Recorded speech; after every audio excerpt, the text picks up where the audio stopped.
Journey with জিতার আরেকটি আয়োজনে আপনাদের আমন্ত্রণ জানাচ্ছি। ইংরেজি সাহিত্যে সবচেয়ে সুপরিচিত ছোট গল্পগুলোর মধ্যে অন্যতম একটি শার্লি জ্যাকসনের দ্য লটারি।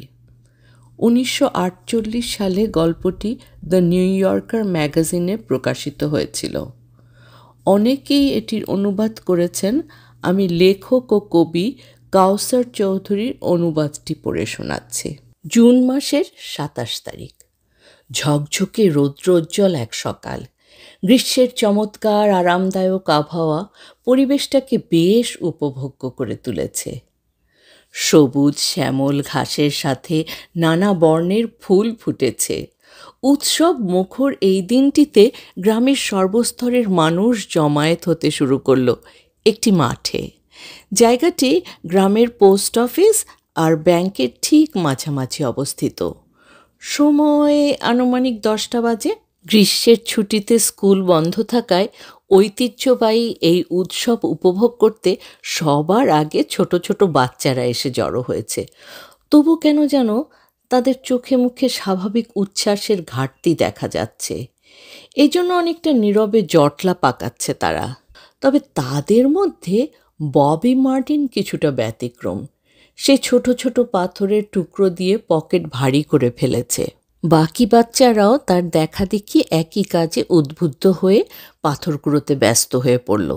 এদের মধ্যে ববি, হ্যারি জোন্স এবং ডিকি ডেলাক্রয় মাঠের একটি কোনায় রীতিমতো একটা পাথরের ঢিবি বানিয়ে ফেলল এবং শটান দাঁড়িয়ে রইল ডিবির গা ঘেঁষে, যাতে অন্য ছেলেরা এসে তা ভেঙে ফেলতে না পারে। লটারি উৎসবে যোগ দিতে ছেলেদের পাশাপাশি মেয়েরাও এসেছে। তারা মাঠের একটি পাশে জটলা পাকিয়ে গল্পে মশগুল। কিছুক্ষণের মধ্যে গ্রামের পুরুষরা আসতে শুরু করলো। গল্প গুজবে তারাও কিন্তু কম যায় না। সবশেষে এলেন গ্রামের মহিলারা। তাদের পরনে ছিল মলিন পুরাতন সোয়েটার। পরিচিত সবাইকে দেখে তারা হাসি ঠাট্টায় মেতে উঠলেন। কেউ বা একে অন্যকে জড়িয়ে ধরলেন। পরে চলে গেলেন যার যার স্বামীর কাছে। কিছুক্ষণ পর স্বামী স্ত্রী তাদের ছেলে মেয়েদের কাছে ডাকলেন। 4-5 বার ডাকার পরে গোমরা মুখে যার যার বাবা মায়ের পাশে গিয়ে দাঁড়ালো তারা। ববিকে তার মা কিছু সময় শক্ত করে হাত দিয়ে আটকে রাখলেন, কিন্তু হঠাৎ করে ফসকে গিয়ে আবার পাথরের ঢিবির দিকে ছুট দিল। কিন্তু বাবার চোখ রাঙানি আর ধমকের কারণে ববি ফিরে আসতে বাধ্য হলো। গ্রামের নৃত্যকলা থেকে শুরু করে কিশোর কিশোরীদের সংঘ, হ্যালোউইনের আয়োজন, সব যাবতীয় অনুষ্ঠান যার হাত দিয়ে সুচারুভাবে সম্পন্ন হয় সেই মিস্টার সামার্সের উপরেই লটারির আয়োজনের গুরু দায়িত্ব পড়েছে। স্বীকার করতে হবে, নাদুস নুদুস চেহারার এই কয়লা ব্যবসায়ী মানুষটার ধৈর্য সীমাহীন। একে তো দজ্জাল বউ, তার উপরে নিঃসন্তান। এজন্য গ্রামের লোকজন তাকে বেশ সমীহের চোখে দেখে। মিস্টার সামার্সকে লটারির কালো বাক্সটা নিয়ে এগিয়ে আসতে দেখে সবাই চুপচাপ হয়ে গেলেও গ্রামবাসীদের মধ্যে ফিসফিসানি ঠিকই চলতে থাকলো। মাঠের মাঝামাঝি এসে সবার উদ্দেশ্যে হাত নেড়ে তিনি বললেন, আজ একটু দেরি হয়ে গেছে। তার পেছনে একটি টুল নিয়ে দাঁড়িয়ে আছেন গ্রামের পোস্টমাস্টার মিস্টার গ্রেভস। তিনি টুলটা মাঠের ঠিক মাঝখানে রাখলেন। মিস্টার সামার্স লটারির কালো বাক্সটি টুলটির উপরে রাখলেন। গ্রামের লোকজন টুলটা থেকে একটি নির্দিষ্ট দূরত্বে গোল হয়ে দাঁড়ালো। মিস্টার সামার্স উপস্থিত জনতাকে উদ্দেশ্য করে বললেন, আপনাদের মধ্যে কেউ কি লটারির কার্যক্রমে অংশ নিতে চান? কথাটি শুনে প্রথমে সবাই চুপটি মেরে থাকলেও কিছুক্ষণ পর মিস্টার মার্টিন ও তার বড় ছেলে হাত তুলে আগ্রহের কথা জানালেন। এবার মিস্টার সামার্স বাক্সের ভেতরে আগে থেকে ভরে রাখা লটারির কাগজগুলোতে কয়েকটি বড় ঝাঁকুনি দিলেন। এ কথা স্বীকার করতেই হবে যে লটারি আয়োজনের সেই জৌলুস আর উত্তেজনা এখন নেই। লটারিতে ব্যবহৃত কালো বাক্সটা শহরের সবচেয়ে বয়স্ক ব্যক্তি ওয়ার্নারেরও জন্মের আগের। মিস্টার সামার্স অনেক দিন ধরে বাক্সটা পরিবর্তন করে নতুন আরেকটি তৈরির তাগিদ দিয়ে আসছেন। তবে প্রতি বছর লটারি আয়োজনের শেষে মিস্টার সামার্স নতুন আরেকটি বাক্স বানানোর তাগিদ দিলে প্রতিবারই গ্রামের সবাই সিদ্ধান্ত নেয় এবার থাক, পরের বার দেখা যাবে। বছরের পর বছর চলে আসা এই প্রথার অনেক পরিবর্তন এসেছে। লটারির উপাদান হিসেবে দীর্ঘদিন কাঠের টুকরো ব্যবহৃত হলেও গত কয়েক বছর ধরে মিস্টার সামার্স কাগজের প্রচলন শুরু করেন। লটারির আগের রাতে মিস্টার সামার্স আর মিস্টার গ্রেভস মিলে কাগজের ছোট ছোট টুকরোগুলোকে বাক্সের মধ্যে ভরে রাখেন। পরে বাক্সটা পাঠিয়ে দেওয়া হয় মিস্টার সামার্সের কয়লা খনিতে, আর বছরের বাকি সময়টা সেটি এ বাড়ি ও বাড়ি সে বাড়ি ঘুরতে থাকে। লটারির শুরুর আগে মিস্টার সামার্সকে বেশ কিছু প্রক্রিয়ার মধ্যে দিয়ে এগুতে হয়। এর মধ্যে অন্যতম হল গৃহকর্তাদের নামের তালিকা সংগ্রহ সহ পরিবারের বাকি সদস্যদের তথ্য সংগ্রহ করা। মিস্টার সামার্স যখন বরাবরের মতো সব কিছু গুছিয়ে লটারির চূড়ান্ত পর্ব শুরু করতে মাঠে জমায়েত গ্রামবাসীদের উদ্দেশ্যে কিছু একটা বলতে যাবেন, ঠিক তখনই খেয়াল করলেন মিসেস হ্যাচিনসন অনেক দূর থেকে দৌড়তে দৌড়তে মাঠের দিকে ছুটে আসছেন। কাঁধের উপরে সোয়েটারটা গিঁট দিয়ে বেঁধে প্রাণপণে দৌড়ে এসে মাঠের একপাশে সবার পেছনের সারিতে দাঁড়ালেন। হাঁপাতে হাঁপাতে মিসেস ডেলাক্রয়ের উদ্দেশ্য করে বললেন, আমি একদম ভুলে গিয়েছিলাম আজকের দিনটার কথা। হঠাৎ মনে পড়ল আজ তো 27 তারিখ। 7-5 না ভেবে দৌড়, এক দৌড়ে এসে পৌঁছেছি। মিসেস ডেলাক্রয় প্রতি উত্তরে বললেন, টেনশনের কিছু নেই, তুমি সময় মতোই এসেছ, লটারি এখনও শুরু হয়নি। মিসেস হ্যাচিনসন ভিড়ের মধ্যে দু চোখ ঘুরিয়ে হয়রান হয়ে স্বামী সন্তানদের খোঁজ করতে লাগলেন এবং পেয়েও গেলেন। লোকজন একটু ফাঁকা হয়ে তাকে পথ করে দিল। এ সময় ভিড়ের মধ্যে থেকে দু একজন উচ্চস্বরে চেঁচিয়ে উঠল, এই তো এসে পড়েছেন মিসেস হ্যাচিনসন। বিল, তোমার টেনশনের কিছু নেই, তোমার প্রেয়সী বউ এসে গেছে। এবার মিসেস হ্যাচিনসন স্বামী বিল হ্যাচিনসনের পাশে এসে দাঁড়ালেন। মিস্টার সামার্স এবার গলা খেকিয়ে মিসেস হ্যাচিনসনের দৃষ্টি আকর্ষণ করার চেষ্টা করলেন। ভেবেছিলাম এবার তোমাকে ছাড়াই লটারি পর্ব শুরু করতে হবে।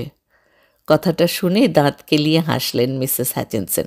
উত্তরে বললেন, আমি তো বেসিনে এক গাদায় এঁটো থালা বাসন রেখে এক দৌড়ে ছুটে এসেছি মিস্টার জো। সাথে রসিকতা করে যোগ দিলেন, আপনাকে তো আর এমন কোনো কাজ বাড়িতে রেখে আসতে হয়নি, এবার শুরু করে দিন প্লিজ। মিসেস হ্যাচিনসনের কথা শুনে চারিদিকে হাসির রোল পড়ে গেল। যাক, অবশেষে গম্ভীর পরিবেশটা কিছুটা হালকা হলো।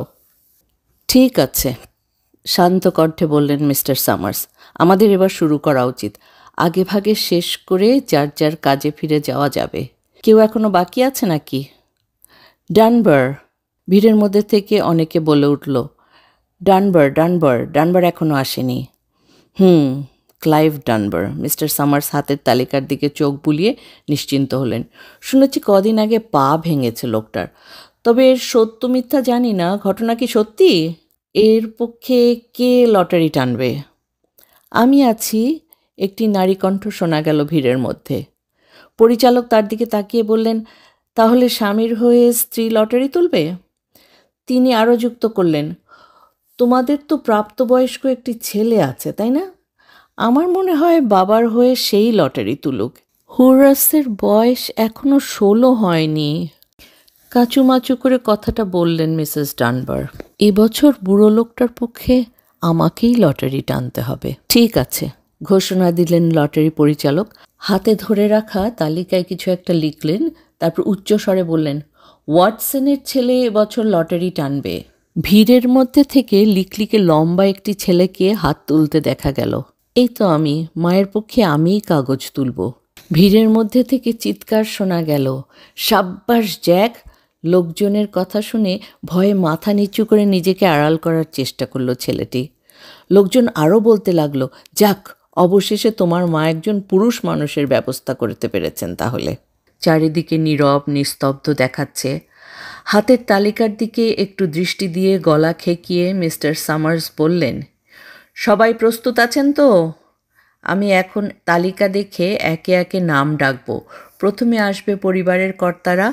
আপনারা এসে এই বাক্স থেকে একটি করে কাগজ তুলবেন, তারপর সেটা ভাঁজ না খুলে পরিবারের কাছে গিয়ে দাঁড়াবেন। যতক্ষণ পর্যন্ত না সবাই একবার করে সুযোগ পাবে, ততক্ষণ কেউ কাগজটির ভাঁজ খুলবেন না। পরিষ্কার বুঝতে পেরেছেন সবাই? এবার হাত উঁচু করে প্রথম নামটি ডাকলেন মিস্টার সামার্স। অ্যাডামস নামটি শুনে একজন লোক ভিড় ঠেলে এগিয়ে আসলেন। কেমন আছো স্টিভ? হাসি মুখে জানতে চাইলেন মিস্টার সামার্স। এবার মিস্টার অ্যাডাম বললেন, কি খবর জো? প্রথমে নার্ভাস দৃষ্টিতে একে অন্যের মধ্যে চোখাচোখি হলো। এরপর মিস্টার অ্যাডামস এগিয়ে এসে বাক্সের ভেতরে হাত ঢুকিয়ে একটি লটারি তুলে নিলেন এবং মাঠের একটা কোণায় দাঁড়িয়ে থাকা পরিবারের সদস্যদের থেকে একটু দূরে গিয়ে দাঁড়ালেন, কিন্তু হাতের দিকে ভুলেও তাকালেন না। এলেন, অ্যান্ডারসন, বেন্থাম, এভাবে মিস্টার সামার্স একের পর এক নাম ডাকতে লাগলেন। ইদানিং খুব দ্রুত লটারির সময় এগিয়ে আসে। আমার মনে হচ্ছে গত বছরের লটারি যেন গত সপ্তাহেই হয়ে গেল। ঠিক পিছনের সারিতে দাঁড়িয়ে থাকা মিসেস গ্রেভসকে উদ্দেশ্য করে বললেন মিসেস ডেলাক্রয়। সময় কত দ্রুত ফুরিয়ে যায়, উত্তর দিলেন মিসেস গ্রেভস। এবার ডাক পড়ল, ক্লার্ক, ডেলাক্রয়। এবার আমার স্বামীর ডাক পড়েছে, মিসেস গ্রেভসকে উদ্দেশ্য করে মিসেস ডেলাক্রয় বললেন। সাথে সাথে যোগ দিলেন, স্বামীকে এগিয়ে যেতে দেখে উত্তেজনায় ঠিকমতো শ্বাস নিতে পারছি না। ডানবার। মিস্টার সামার্স ডানবারের নাম ডাকতেই স্বামীর নাম শুনে বাক্সের দিকে পা বাড়ালেন মিসেস ডানবার। ভিড়ের মধ্যে থেকে নারী কণ্ঠের চিৎকার শোনা গেল, এগিয়ে যাও জেনি। এবার ভিড়ের মধ্যে থাকা সব পুরুষের হাতে হাতে ছোট্ট লটারির কাগজটি পৌঁছে গেছে। তারা কাগজটিকে নার্ভাসভাবে নাড়াচাড়া করতে লাগলেন। মিসেস ডানবার দুই ছেলেকে পাশে রেখে কাগজটি নিয়ে দাঁড়িয়ে আছেন। হার্ভার্ড, হ্যাচিনসন। শুনছো বিল? তোমার নাম ডাকছে, মিসেস হ্যাচিনসন স্বামীর উদ্দেশ্যে বললেন। তার কথা শুনে আশপাশের লোকজন হাসাহাসি করতে লাগলো। জোন্স। পাশে দাঁড়ানো বুড়ো ওয়ার্নারের সাথে গল্প জুড়ে দেওয়ার চেষ্টা করলেন মিস্টার অ্যাডামস। শুনেছি উত্তরের গ্রামে নাকি লটারি প্রথা বাতিল করার কথা হচ্ছে। যত সব ফালতু কথা, বলে নাক সেটকালেন ওয়ার্নার। আরও বললেন, ছেলে ছোকরাদের কথায় কান দিয়ে কোনো লাভ আছে? ওরা বোঝে কি? জুনে হলে লটারি, ফসল ফলে বাহারি। কথাটা তুমি শুনেছ না? লটারি আগেও ছিল, এখনও আছে, ভবিষ্যতেও চলবে। এবার মিস্টার সামার্স নিজের নাম ডেকে বাক্স থেকে লটারি তুললেন, তারপরে ডাকলেন, ওয়ার্নার। ৭৭ বছর ধরে আমি লটারিতে অংশগ্রহণ করছি। ভিড় ঠেলে এগুতে এগুতে বললেন ওয়ার্নার। কম কথা, ৭৭ বছর। ওয়াটসন। ডাক শুনে লম্বা ছেলেটা জটলার মধ্য থেকে বেরিয়ে এলো। কেউ একজন বলে উঠল, ভয় পেও না জ্যাক। মিস্টার সামার্স তাকে অভয় দিয়ে বললেন, তাড়াহুড়োর কিছু নেই, সময় নাও বাবা। এরপর কিছুক্ষণ সময় পরিবেশ কিছুটা স্থবির হয়ে গেল। উপস্থিত জনতা যেন শ্বাস নিতেও ভুলে গেছে। অবশেষে মিস্টার সামার্স ঘুরে দাঁড়িয়ে জটলার দিকে হাতের কাগজটা ধরে বললেন, এবার হাতে রাখা লটারির কাগজটা খুলে ফেলুন সবাই। হঠাৎ নীরবতা ভেঙে কানাঘুষো শুরু করলো মহিলারা। কে পেয়েছে লটারি? কার নাম উঠল? নামটি কি ডানবার নাকি ওয়াটসন? এবার সবাই একযোগে বলে উঠল, হ্যাচিনসন, হ্যাচিনসন, হ্যাচিনসন পেয়েছে লটারি, এবার বিল হ্যাচিনসন। সবাই ঘাড় ঘুরিয়ে বিস্ময়ের দৃষ্টিতে হ্যাচিনসন পরিবারকে খুঁজতে লাগলো। বিল হ্যাচিনসন নিশ্চল পাথরের মতো দাঁড়িয়ে বিস্ফোরিত চোখে হাতে ধরা কাগজটার দিকে তাকিয়ে আছে। যাও যাও, তোমার বাবাকে গিয়ে সংবাদটা দিয়ে এসো, মিসেস ডানবার তার বড় ছেলেকে তাগাদা দিলেন। হঠাৎ নিস্তব্ধতা ভেঙে টেসি হ্যাচিনসন চিৎকার করে বলল, মিস্টার সামার্স, আপনি আপনি আমার স্বামীকে পছন্দ মতো কাগজ তোলার জন্য যথেষ্ট সময় দেননি। আমি দেখেছি, এটা অবিচার, স্রেফ অবিচার। খেলাটা কিন্তু দারুণ হয়েছে টেসি, মিসেস ডেলাক্রয় বললেন। সাথে মিসেস গ্রেভস যুক্ত করলেন, আমাদের সবার জন্য সমান সুযোগ ছিল। কিছুক্ষণ পরে মুখ খুললেন মিস্টার সামার্স। সবাই মনোযোগ দিয়ে শুনুন। লটারির কার্যক্রম দ্রুত শেষ হওয়ার পথে। আশা করি বাকি কাজগুলো দ্রুত শেষ হয়ে যাবে। এরপর তিনি আরেকটি তালিকার দিকে তাকিয়ে বললেন, বিল, পরিবারের কর্তা হিসেবে তুমিই কাগজ তুলেছ। তোমার বাড়িতে আর কেউ বাকি আছে? বাড়িতে বিল জুনিয়র, ন্যান্সি, ডেভ, টেসি আর আমি থাকি। তাহলে তো ঠিক আছে। হ্যারি, তুমি কি তাদের কাছ থেকে লটারির কাগজগুলো ফিরিয়ে নিয়েছ? মিস্টার গ্রেভস মাথা নাড়লেন এবং কাগজের টুকরোগুলো দেখালেন। এগুলো সব বাক্সের মধ্যে রেখে দাও, নির্দেশনা দিলেন মিস্টার সামার্স। এছাড়া বিলের হাতের কাগজটাও বাক্সে ফেলে দাও। আমি ভেবেছিলাম আবার নতুন করে লটারি হবে, নিজেকে যথাসম্ভব শান্ত রেখে বললেন মিসেস হ্যাচিনসন। তিনি আবারও অভিযোগের সুরে বলতে লাগলেন, আমি এখনও বলছি লটারির প্রক্রিয়া স্বচ্ছ ছিল না। আপনারা সবাই দেখেছেন বিলকে একদম সময় দেওয়া হয়নি। আপনারা দয়া করে আমার কথা শুনুন, একটু মনোযোগ দিয়ে শুনুন। মিসেস হ্যাচিনসন উপস্থিত জনতার দিকে আবার বলে উঠলেন, বিল, তুমি কি প্রস্তুত? মিস্টার সামার্স তাড়া দিলেন। স্ত্রী আর সন্তানদের দিকে এক পলক তাকিয়ে সায় দিলেন বিল হ্যাচিনসন। মিস্টার সামার্স আবার ঘোষণা দিলেন, শুনুন, সব কাগজ তোলা শেষ হলে তবেই নিজের হাতের কাগজটা খোলা যাবে। হ্যারি, তুমি এবার ডেভকে সাহায্য করো। ছোট্ট ডেভকে হাতে ধরে এগিয়ে নিয়ে আসলেন মিস্টার গ্রেভস। খুশি মনেই বাক্সের সামনে দাঁড়ালো। এবার বাক্স থেকে একটা কাগজ তুলে নাও বাবু। বাক্সের ভেতরে হাত ঢুকিয়ে হাসল ডেভ। একটাই কাগজ তুলবে কিন্তু। হ্যারি, কাগজটা তোমার কাছে রাখো। পরিচালকের নির্দেশ অনুযায়ী ডেভের শক্ত করে রাখা মুঠির ভেতর থেকে ভাঁজ করা কাগজটি বের করে নিলেন মিস্টার গ্রেভস।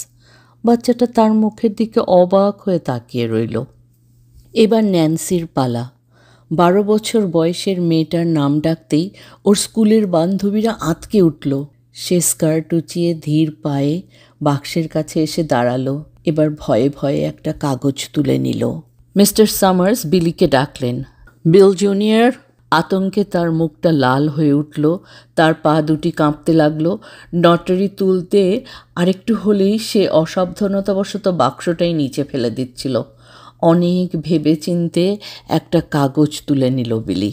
এবার মিসেস হ্যাচিনসনের দিকে তাকালেন লটারি পরিচালক। টেসি, এবার তোমার সময়। তিনি একটু ইতস্তত করলেন, চারপাশে এক পলক দেখলেন, তারপর বিড়বিড় করে মনে মনে কি যেন বলতে বলতে হাত ঢোকালেন বাক্সের ভেতরে। তারপর দ্রুত এক টুকরো কাগজ বের করে পেছনে লুকিয়ে ফেললেন। বাকি রইলেন কেবল বিল হ্যাচিনসন। মিস্টার সামার্স ইশারা অনুযায়ী শেষ কাগজটা হাতে তুললেন তিনি। কথা বলতে ভুলে গেছে যেন সবাই। চারিদিকে অসহ্য নীরবতা। ভিড়ের ভেতর থেকে একটি ছোট্ট মেয়ে ফিসফিস করে বলতে লাগলো, ন্যান্সি যাতে না হয়, আশা করি ন্যান্সির নাম আসবে না। সেই কণ্ঠস্বর যেন সবার হৃদয়ে গিয়ে আঘাত করল। আগে সব রং তামাশা হতো না, বুড়ো ওয়ার্নার বললেন। মানুষ আর আগের মতো নেই। ঠিক আছে, তাহলে সবাই হাতের কাগজটা খুলে ফেলুন। হ্যারি, তুমি ছোট্ট ডেভের কাগজটা খোলো। মিস্টার গ্রেভস কাগজটা খুলে তুলে ধরতেই যেন হাঁপ ছেড়ে বাঁচল উপস্থিত জনতা। সেই কাগজে কোনো দাগ বা ছোপ নেই। ন্যান্সি আর বিল জুনিয়র একই সাথে নিজেদের কাগজ খুলে ফেলল। ওদের হাসি দেখেই বোঝা যাচ্ছে কি ঘটনা। বাকিটুকু কাগজ মেলে ধরতেই নিশ্চিন্ত হয়ে গেল। কাগজগুলো ধবধবে সাদা, একদম ফাঁকা। এবার বিল হ্যাচিনসনের কাগজটা খুলতেই দেখা গেল ফকফকে সাদা, কোনো দাগ নেই। তাহলে নিশ্চিন্ত টেসিই হবে, মিস্টার সামার্স জোর গলায় বলে উঠলেন। বিল হ্যাচিনসন এবার জোর করে তার স্ত্রীর কাছ থেকে কাগজটা কেড়ে নিয়ে খুলে ফেললেন। উঁচু করে ধরতেই সবাই দেখল কাগজের মাঝখানে একটা কালো দাগ দেওয়া। আর দেরি করা যাবে না, মিস্টার সামার্স এবার ঘোষণা করলেন। যত তাড়াতাড়ি আয়োজনটি শেষ করা যায় ততই মঙ্গল। গ্রামের লোকজন যেন এই নির্দেশের অপেক্ষায় ছিল।